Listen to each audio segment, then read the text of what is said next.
Hello, Dark Reader, and welcome to the Dark Side of the Library podcast. I'm your host, Katie, and today on this episode, I am going to be chatting with you about all the graphic novels / comic books that are coming out in February of 2024. So if you are interested in any of these, go ahead and check out our show notes.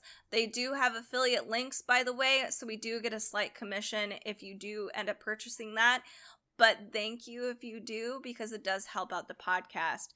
All right, so we're going to start off with a shark. I'm really excited. So here we go. We have Black Demon Tales, Volume 1. It's called Emergence. I am excited just because of this creepy shark. I don't know what it is.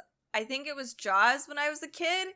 But sharks still kind of scare me a little. It's like one of those things where I'm like, you're cute, but you're scary. Cute, scary. That's a real thing. So, Black Demon Tales is a kaiju horror anthology series based on indigenous myths about a monster shark called El Demonio Negro. Demonio. I don't think I said that right. It's rumored to have attacked Mexican fishermen, and apparently it's a major motion picture now? No! Apparently Jaws comes from a long line of stories. I had no idea. It makes sense because sharks. So, we have 4 harrowing tales in Black Demon Tales by Mexican authors, Sebastian Martínez-Kadlecik. We have Hector Rodriguez, David Bowles, who I recognize.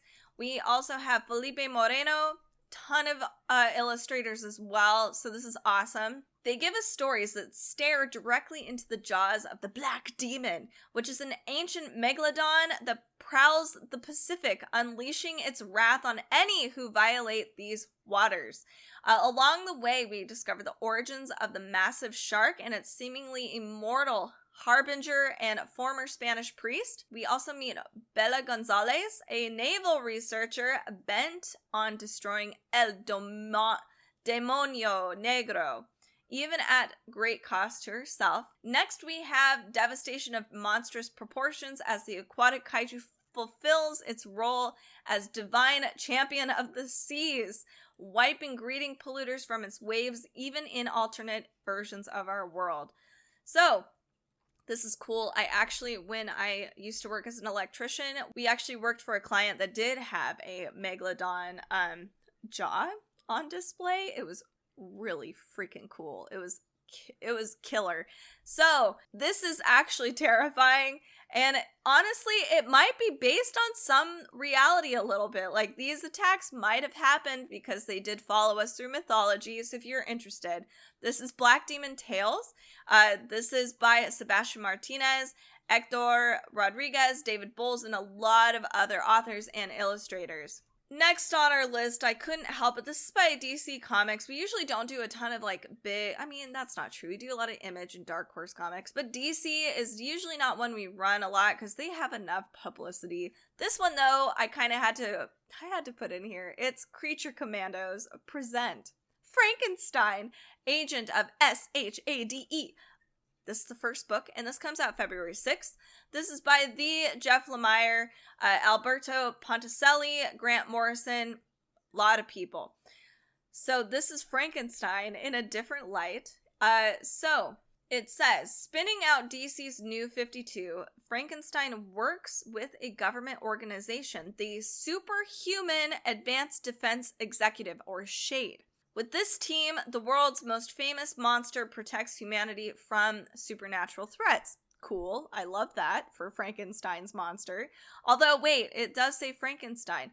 Frankenstein is part of a network of strange beings who work for an even stranger government organization, which is the S.H.A.D.E. Can he protect the world from threats even more horrifying than himself?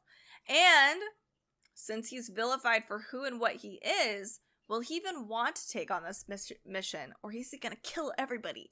Anyway, this looks hilarious. It actually looks really old school, as you can probably tell here. This is DC Comics Creature Commandos present Frankenstein, Agent of S.H.A.D.E. This is the first book. Next on this list, I'm excited because I do need to read the first volume. This Earthdivers, but this one's volume 2, Ice Age. This comes out February 27th. It's by Stephen Graham Jones, and Riccardo Burchielli is the illustrator. So the first one looks great as well.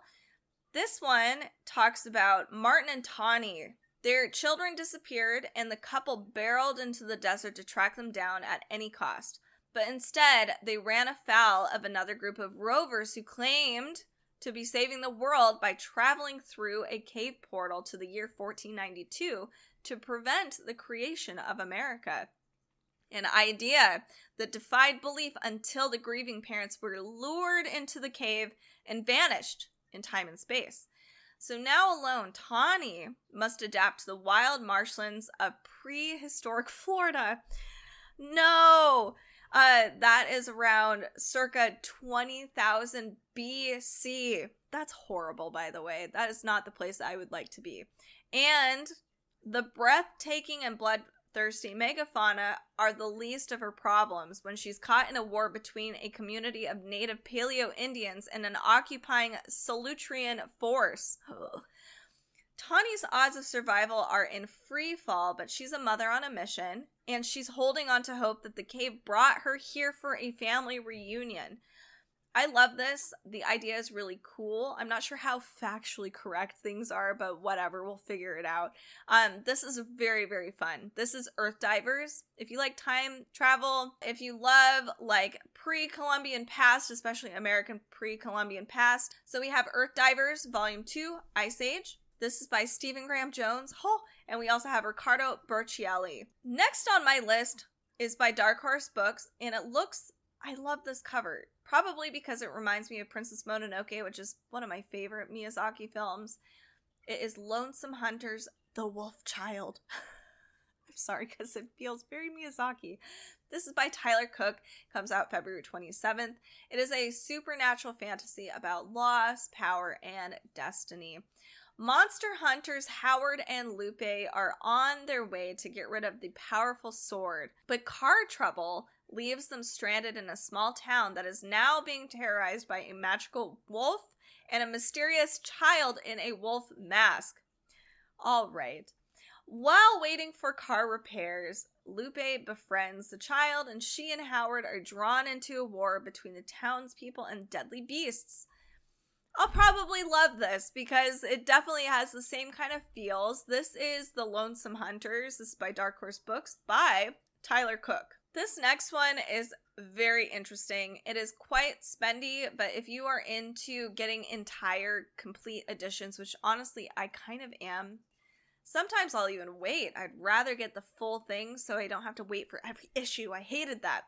This is Project MK Ultra. It's the complete edition. This is by Scott Sampila, Brandon Beckner, Stewart Kenneth Moore, and this got pushed to March 12th. This graphic novel, it brings to life the harrowing story of the CIA's mind control program, which used drugs, hypnosis, and other methods to manipulate the behavior of unwitting subjects. So what the authors have done is they used historical facts and conspiracy theories to create this very gripping narrative that is Project MK Ultra, and it's based on actual events, which is even worse. So, this is a zany pop culture laced Alice in Wonderland ride exploring the history of LSD through the eyes of a young, hungry journalist whose life is turned upside down when he's sucked into the absurdity of the CIA's most guarded, top secret mind control project. Whether you're a fan of the graphic novel or true crime or political history, this will definitely make you question everything you've been told and some of the dark sides of American history and American intelligence. This is really cool. This cover's trippy. I love it. I can't wait to get my hands on it, which I will. This is Project MK Ultra by Scott Sampila, Brandon Beckner, and Stewart Kenneth Moore. I kind of feel ashamed because I've had people over the many years. I mean, I feel like Rat Queens has been out since 2008, at least. Maybe 2010? It's a long-running comic. So this is a complete omnibus of Rat Queens. 1,224 pages. It's a tome. It's huge. Okay, so this comes out February 6th. Kurtis J. Wiebe, Ryan Ferrier, John Upchurch, ton of other people have contributed to this series. I love the cover. I don't know why I haven't read it yet. I was told to read this such a long time ago. This is a high fantasy series. There's comedy, there's camaraderie and adventure with a modern twist. It's a fantasy series like no one has ever known. So, granted, this is mostly fantasy. We have a rockabilly elven mage, which I'm excited about, a hipster dwarven warrior, Lovecraftian monster cultist, hippie halflings, an atheist cleric. There's a lot of great characters in here. So, it's funny, it's hilarious, it's set in a medieval fantasy setting. We have two big arcs here. We have the group trying to defend themselves against assassins who are trying to kill the adventuring groups and who have been roughing up their hometown. And we also have a more of a Lovecraftian second arc where we have these gods who are also trying to lay waste to their hometown. It looks really fun. I really have to check it out. I don't know why I haven't. So this is Rat Queens, but it's like all of it together. This is all 4 one-shots. And never reprinted short stories are included. We have covers, sketchbooks from all the major artists that have contributed to this series. This is Rat Queens. This is by Kurtis J. Wiebe, Ryan Ferrier, John Upchurch, and many, many more. Next on our list today, we have Red Room, Crypto Killers. This comes out February 27th. This is by Ed Piskor. This is the third and final arc of the Splatterpunk smash hit series. And this has a ton of other extra things in here. So here's what it says. Mistress Pentagram and the Red Room players return as Crypto Killers careens to its boldest and bloodiest crescendo. It's the final arc of the Red Room series. We have the cryptocurrency keeper, who is a rising YouTube star in the world of Bitcoin and dark web entrepreneurs, coming to you from the dorm room of doom. That is, until Bitcoin crashes and bankrupts many of his followers, who hold him responsible. Meanwhile, we have Piskor, who turns back the clock with the secret history of Thomas Edison's role in the invention of modern-day Red Rooms, and in rumored footage of Jack the Ripper's final act. So this series goes into creating the most famous Red Room persona in history, and it's not pretty. This seems wild, like this is a trip. If you're looking for a really interesting splatterpunk series, this is Red Room by Ed Piskor. Alright, so next isn't really a comic per se, it is the art of Jamie Cortez. So it's called Terror, and it's the dark and twisted world of the Brazilian horror comic illustrator Jamie Cortez. So as master of his craft and maestro of the macabre, he made his mark creating some of the most iconic and chilling cover art that readers had ever seen. Now, for the first time, his work has been collected together for an international audience, which is really, really great. So step into the shadows and prepare to be chilled to the bone. This book, if you follow Jamie Cortez, or maybe you are an inspiring comic artist or an aficionado, this would be a really, really great book to have. This is called Terror, the horror comic art of Jamie Cortez. We have 2 more comics on the list. This one looks hysterical. This is Wine Ghosts Go to Hell. This comes out February 6th. This is by Iron Circus Comics. I had to include this. It's by Sage Kofi. When Wine Ghost was alive, she was a booze-soaked train wreck. Now that she is dead, well, to be honest, not a lot has changed. Still a wreck. Still booze-soaked. But when an old friend from her days among the living unexpectedly turns up in hell, she's faced with a lot more responsibility and self-reflection than she's used to dealing with. Fortunately, if anyone knows how to handle life after death, it's actually Wine Ghost.